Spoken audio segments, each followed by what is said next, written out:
level. And so your question is need of education in human capital. Very good. So every stage human need of human requires at when the utilization of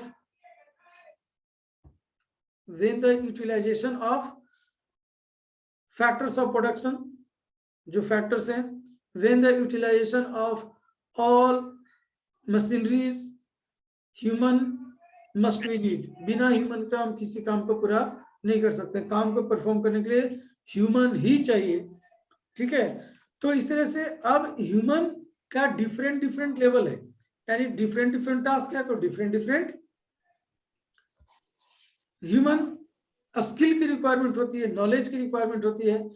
तो इस तरह से एक overall educated person के साथ plus point ये होता है कि वो किसी भी इंस्ट्रक्शन को वो फॉलो कर सकता है, रीड कर सकता है एंड मेक हिम अंडरस्टैंड, वो आसानी से समझ सकता है।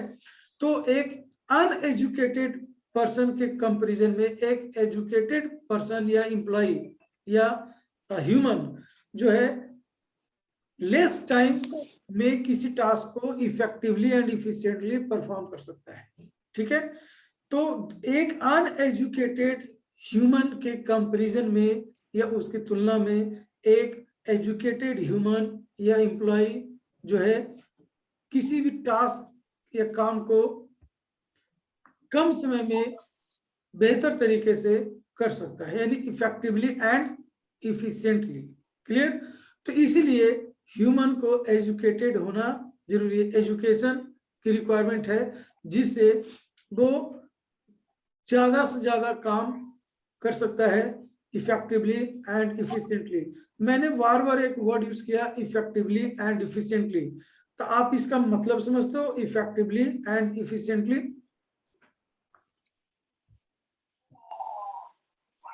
समझते हो effectively and efficiently? Anyone answer me, effectively and efficiently?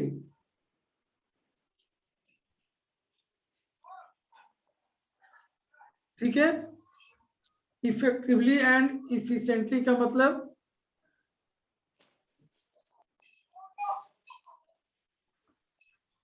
देखिए, मतलब होता है किसी काम को फिक्स टाइम पीरियड में, जो टाइम अलॉट है उसमें, और एट लो कॉस्ट, किसी भी काम को तय समय पर कम से कम कीमत पर यानी खर्च में पूरा करना, that is called effectively and efficiently. ऐसा हो सकता है किसी काम को हम बहुत अच्छा कर सकते हैं, कोई भी एम्प्लॉय चाहे वो इलिटरेट हो या इलिटरेट यानी एजुकेटेड और अनएजुकेटेड, लेकिन वो काम को परफेक्ट किया लेकिन समय ज्यादा ले लिया, टेकिंग मोर टाइम, तो उसके उस एफर्ट का कोई मतलब नहीं रहा। जैसे आप अभी 9th का स्टूडेंट हो, ठीक है, आपको फाइनल एग्जाम देना है 2022 में यानी मार्च में, जो आपका सेशन है। तुम कहोगे नहीं मैं सबसे अच्छा मार्क्स लाऊंगा और मैं इसके लिए बहुत मेहनत कर रहा हूं, लेकिन आपने बहुत अच्छा मार्क्स लाने के लिए 1 ईयर नहीं 1 ईयर से ज्यादा समय लगा दिया 9th क्लास में, तो क्या वो इफेक्टिव है? उसका कोई मतलब रहा? आप 3 साल 4 साल में कोई स्टूडेंट 9th क्लास में बहुत अच्छा नंबर लाया, फिर उसका कोई मतलब नहीं है, वो it will take more time, वो बहुत ज्यादा समय ले रहा है या लेगा, तो वो उसका कोई यूटिलाइजेशन नहीं रहा। और अगर आप कम समय में करते हो लेकिन वेस्टेज ऑफ रिसोर्सेज ज्यादा कर देते हो, यानी अगर आपको कहा जाए कि नोट कॉपी लिखो, ठीक है, आप नोट कॉपी में बहुत अच्छे से लिखने के लिए बहुत सारा पेज बर्बाद कर दिए, ठीक है, तो वो बहुत कॉस्टली नोट्स बन जाएगा, यानी आप उसके लिए एक कॉपी लिखने के लिए 4-5 कॉपी वेस्ट कर दिए अच्छे हैंडराइटिंग और बेहतर तरीके से लिखने में, इट इज कॉस्टली नोट्स। उसी तरह से कोई पर्सन कोई टास्क को परफॉर्म करता है, ठीक है, तो वो बहुत अच्छे से करने की वजह से बहुत सारा wastage of time and wastage of resources यानी मटेरियल खराब कर देता है, तो कॉस्टली होगा, तो उस प्रोडक्ट को हम मार्केट में बेच नहीं पाएंगे क्योंकि उससे उस कीमत पर कोई खरीद नहीं पाएगा, इनइफेक्टिव। ठीक है, किसी टास्क को हम पूरा करने में बहुत ज्यादा समय लगा दिए, that is also ineffective. तो इसीलिए इफेक्टिवली एंड इफिशिएंटली किसी टास्क को करना भी जरूरी है।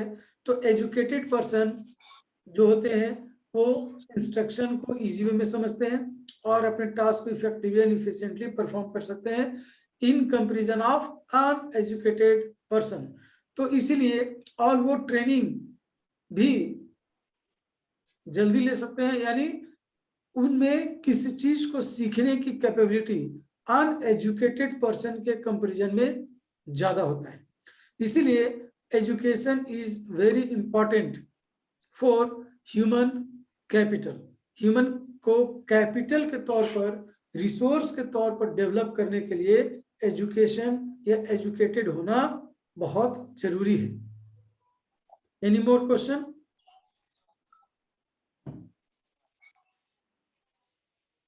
Any more question?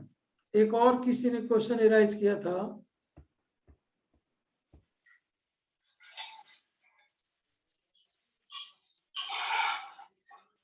Ask me any more question, students?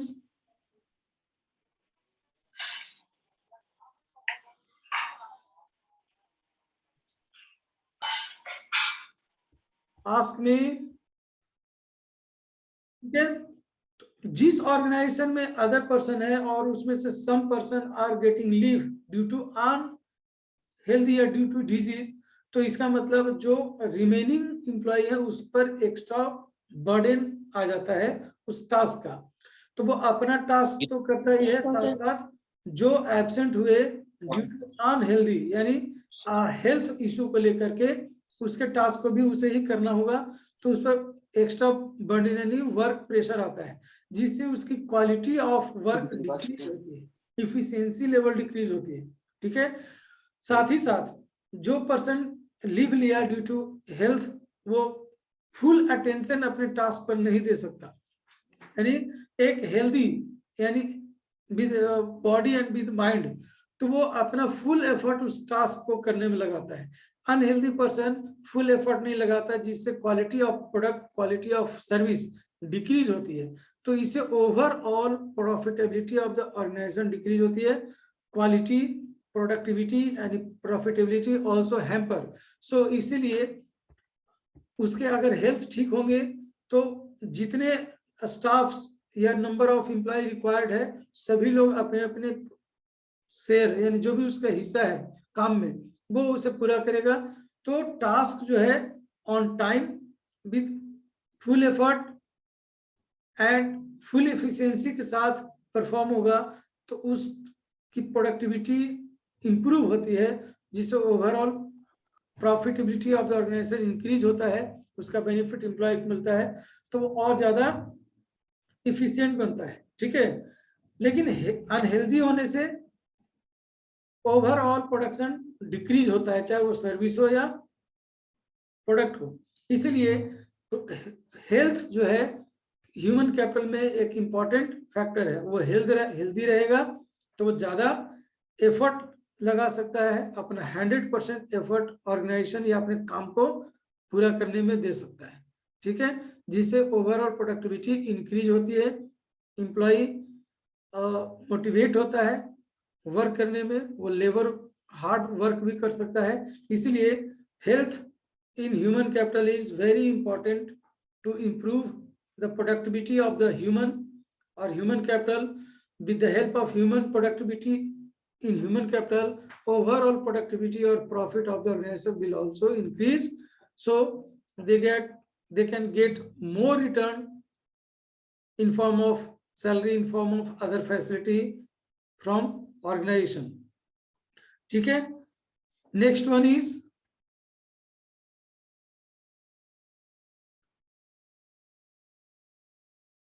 adult literacy rate। ये किस में दिया हुआ है? और importance of rational education system in India, ये आपके किस चैप्टर में आपका बिलोंग करता है?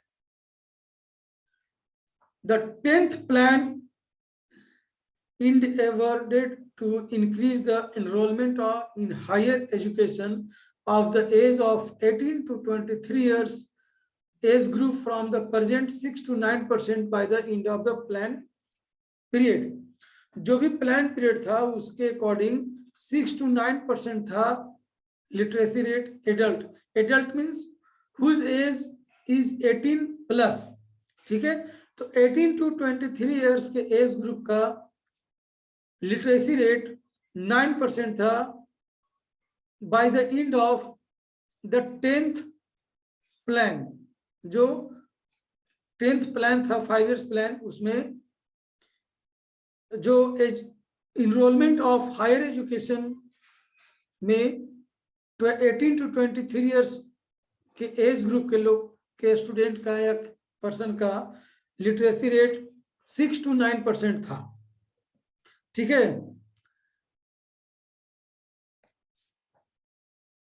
And more question. तो आपने क्या समझा इससे?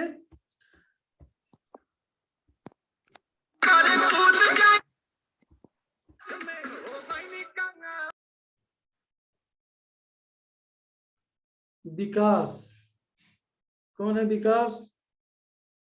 नाम नोट कराना इसका.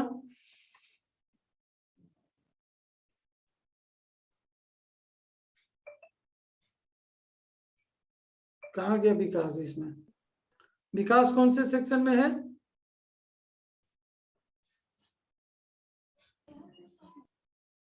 नाइन बी का.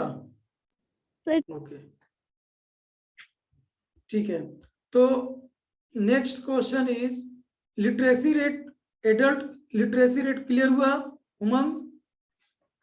द लिटरेसी या education in the age group of 18 to 23 in the 10th plan is called adult literacy rate. Next one is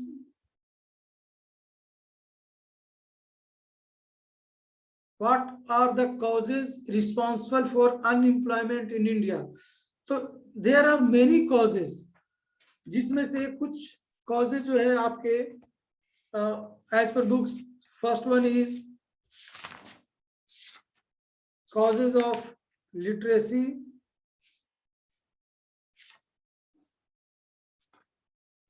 responsible for unemployment. Okay, unemployment. तो first cause क्या है आपका? वो है poverty. ठीक है, poverty, population, illiteracy is responsible for unemployment.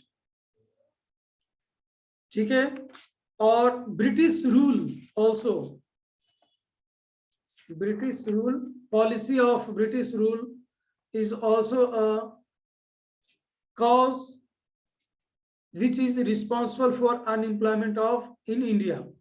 तो क्या हुआ? British rule policy before independence and after poverty, illiteracy is responsible for unemployment. ठीक है, गवर्नमेंट की पॉलिसी जिससे एम्प्लॉयमेंट जनरेट नहीं हुआ.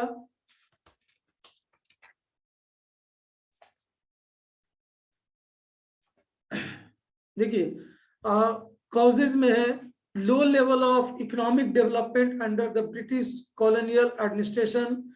This policy discouraged development of industries like textile and many more. So the low rate of growth persisted until the 1918. This result in less job opportunity and low growth rate of income. ठीक है, तो जो colonial administration था उसकी वजह से जो industries development discourage हुआ तो एम्प्लॉयमेंट अपॉर्चुनिटी भी डिक्रीज हो गया.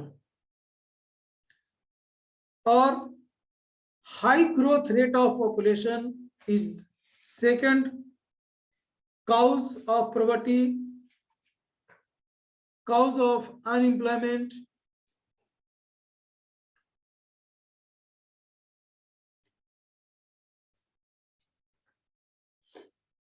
and unequal distribution of land and other sources, it also responsible for unemployment. ठीक है, तो ये कुछ रीजंस थे जिसकी वजह से अनएम्प्लॉयमेंट इंक्रीज हुआ था। और ये जो एडमिनिस्ट्रेटिव ऑफ ब्रिटिश कॉलोनी का था वो बाद में भी आफ्टर इंडिपेंडेंस रन कंटिन्यू हुआ, जिसकी वजह से इंडस्ट्रियल ग्रोथ नहीं होने से अनएम्प्लॉयमेंट इंक्रीज होता रहा, यानी पॉपुलेशन इंक्रीज एंड उसके प्रोपोर्शनेट इंक्रीज इन इंडस्ट्रियलाइजेशन नहीं हुआ, तो अनएम्प्लॉयमेंट इंक्रीज होता चला गया। यानी एक तरफ पॉपुलेशन बढ़ रहा है, दूसरी तरफ उसके अनुपात में या उसके प्रोपोर्शनेटली इंडस्ट्रियलाइजेशन नहीं बढ़ रहे हैं या नहीं हो रहा है, तो नंबर ऑफ जॉब्स डिक्रीज हो गए, दैट मीन्स अनएम्प्लॉयमेंट इंक्रीज हो गया। Next question,